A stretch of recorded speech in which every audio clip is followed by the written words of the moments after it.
Hello students, welcome to the galaxy of Gyan. इस video में हम लोग कुछ क्वेश्चंस डिस्कस करेंगे और ये क्वेश्चंस आपके एग्ज़ाम्स के लिए बहुत इंपॉर्टेंट रहने वाले हैं। और ये क्वेश्चंस क्लास 6 और क्लास 7 दोनों ही क्लासेस के बच्चों के लिए इंपॉर्टेंट है। What is the sum of measure of two complementary angles? दो कॉम्प्लीमेंट्री एंगल्स का सम कितना होता है? दो कॉम्प्लीमेंट्री एंगल्स का सम कितना होता है? 90 डिग्री। क्योंकि ये रिवीजन क्लासेस है, इसलिए हम यहाँ पर डिटेल में डिस्कशन नहीं करेंगे, ठीक है, सिर्फ आंसर पे फोकस करेंगे। Okay, now next question is what is the sum of measure of two supplementary angles? तो दो सप्लीमेंट्री एंगल्स के सम कितना होता है? 180 डिग्री होता है। Okay, now next question is what is the right angle triangle? Right angle triangle कौन सा होता है?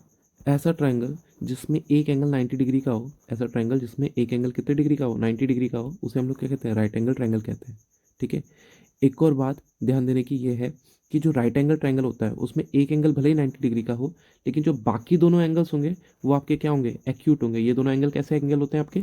Acute angle triangle, acute angle होते हैं। ओके, राइट एंगल ट्रायंगल में आपका एक एंगल 90 डिग्री होगा और बाकी बचे दो एंगल्स कैसे होंगे? एक्यूट एंगल्स होंगे। Got it? अब चलते हैं नेक्स्ट क्वेश्चन पे। What is the obtuse angle triangle? Obtuse angle triangle किसे कहते हैं? ऐसा ट्रायंगल जिसका एक एंगल ऑब्ट्यूज हो उसे हम लोग ऑब्ट्यूज एंगल ट्रायंगल कहते हैं। फॉर एग्जांपल यहाँ पे मैंने एक एंगल बनाया है, ये 120 डिग्री का है, ठीक है, और बाकी दोनों एंगल्स ऑब्ट्यूज एंगल ट्रायंगल्स में एक्यूट ही होते हैं, लेकिन इस ट्रायंगल का एक एंगल कैसा होता है? ऑब्ट्यूज होता है। Got it? चलिए नेक्स्ट क्वेश्चन पे आते हैं। What is acute angle triangle? ऐसा ट्रायंगल जिसके तीनों ही एंगल कैसे हों? एक्यूट हों। ठीक है, तो उसे हम क्या कहेंगे? एक्यूट एंगल ट्रायंगल कहेंगे। समझ में आया? ठीक है, नेक्स्ट क्वेश्चन पे आते हैं। What is equilateral triangle? ऐसा ट्रायंगल जिसकी तीनों साइड्स इक्वल हो उसे हम लोग इक्विलेटरल ट्रायंगल कहते हैं। ठीक है, और इक्विलेटरल ट्रायंगल की एक खास बात और है कि इसके तीनों एंगल्स भी इक्वल होते हैं और हर एक एंगल कितने डिग्री का होता है? 60 डिग्री का होता है। ठीक है, हर एक एंगल कितने डिग्री का होता है? 60 डिग्री का होता है, और सारी साइड्स इसकी कैसी होती हैं? इक्वल होती हैं। ठीक है, now what is the isosceles triangle? Isosceles triangle किसे कहते हैं? ऐसा ट्रायंगल जिसकी दो साइड्स इक्वल होती हैं उसे हम लोग आइसोसेलेस ट्रायंगल कहते हैं। ठीक है, व्हाट इज स्केलन ट्रायंगल? ऐसा ट्रायंगल जिसकी तीनों साइड अनइक्वल हों उसे हम लोग स्केलन ट्रायंगल कहते हैं। ठीक है, now next question is how many altitude does a triangle में हैव? एक ट्रायंगल के कितने एल्टीट्यूड हो सकते हैं? तो एक ट्रायंगल के केवल तीन ही एल्टीट्यूड हो सकते हैं और तीन ही मीडियन हो सकते हैं। कोई भी अगर आपको ट्रायंगल गिवन है तो उसके तीन एल्टीट्यूड हो सकते हैं और तीन मीडियन हो सकते हैं। How many median does a triangle में हैव? तो अभी मैंने आपको बताया तीन मीडियन हो सकते हैं एक ट्रायंगल के। ठीक है, what is the measure of each angle of equilateral triangle? तो अभी मैंने ये भी एक्सप्लेन किया था आपको, हर इक्विलेटरल ट्रायंगल का हर एक एंगल कितने डिग्री का होता है? 60 डिग्री का होता है। ठीक है, now next question is what is the sum of measure of three angle of triangle? तो किसी भी ट्रायंगल के तीनों एंगल्स का सम कितने डिग्री होता है?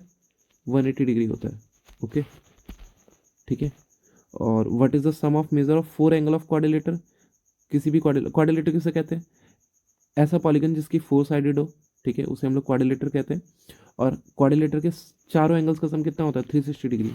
फॉर एग्जांपल मैंने एक ये क्वाड्रिलेटर बना दिया, ठीक है, तो इसके चारों एंगल्स के अगर मैं सम कर दूंगा तो कितना आएगा? 360 डिग्री आएगा। ठीक है, next question is when a transversal line intersect two parallel lines then the sum of each pair of co-interior angle is? तो अगर आपके दो पैरेलल लाइन्स है, यहाँ से आपकी एक पैरेलल लाइन इंटरसेक्टिंग लाइन जा रही है, ट्रांसवर्सल लाइन जा रही है, ठीक है, तो आपको ये बताना है कि सम ऑफ को इंटीरियर एंगल्स कितना होगा। यानी ये दोनों आपके जैसे को इंटीरियर एंगल है, इन दोनों का सम कितना होगा? तो याद रखना इन दोनों का सम कितना होता है? 180 डिग्री होता है। ठीक है, अगर दो लाइनें पैरेलल हैं तो को इंटीरियर एंगल्स का सम कितना होता है? 180 डिग्री होता है। ठीक है, और बात करते हैं अल्टरनेट इंटीरियर एंगल्स की। यहाँ पे क्वेश्चन पूछा गया when a transversal intersect two parallel lines then each pair of alternate interior angles are। तो वापस से बना देता हूँ मैं ये दो पैरेलल लाइन्स है आपकी, ठीक है, ये एल और एम आपकी दो पैरेलल लाइन्स है, ये आपकी एक ट्रांसवर्सल लाइन है टी। ठीक है, तो यहाँ पे अल्टरनेट एंगल कौन से होंगे? ये वाला एंगल और ये वाला एंगल अल्टरनेट इंटीरियर एंगल कहलाएगा। ठीक है, और ये दोनों एंगल्स इक्वल होंगे। समझ में आई बात? अल्टरनेट इंटीरियर एंगल्स कैसे होंगे, इक्वल होंगे। तो इसका आंसर क्या हो जाएगा, इक्वल होंगे।